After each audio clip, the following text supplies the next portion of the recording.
Komentetia, da hori estudizatzia, edo hori sakontzia, zuan pizkat, ez janten jakona, la escuela social. Da hori jatorran, bai, jok ingurutik eta jok baino nagusizoek izen zienak, gero oak edo esaten zegoena, horri ingurutik, da horrek sindikatu ingurutik, eta hor sozialista ingurutik, eta horti jatorren asuntu hori. Orduan, eskola, izen zuen horrekin jabino da, teorizazio bat, etxakari horri batzuetan teorizau pizkat, nundik nora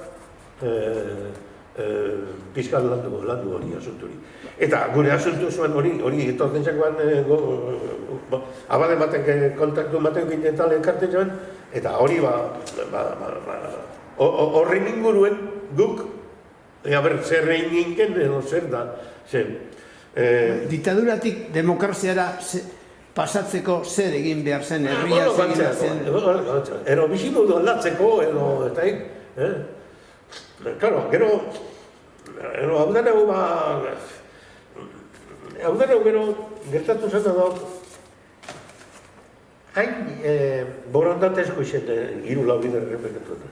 Eta bakotxak gero, bere talde politikotik tietu, bakotxak bere situazio personala konvenidu bai edo ez, edo tal hain zuzten.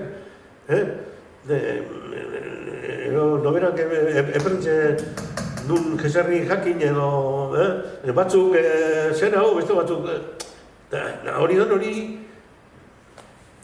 Durangaldien nun izaten zuazen eskola soziala?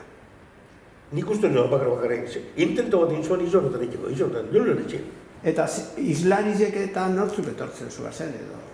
Ni bentzen dut islarizek banik, bai, iguen labade baten dut tal, sortzarekin baina, islariz baino gehiago zuan zer batzukin. Hausnarketa kolektibo bat. Dokumentu batzukin hausnartu.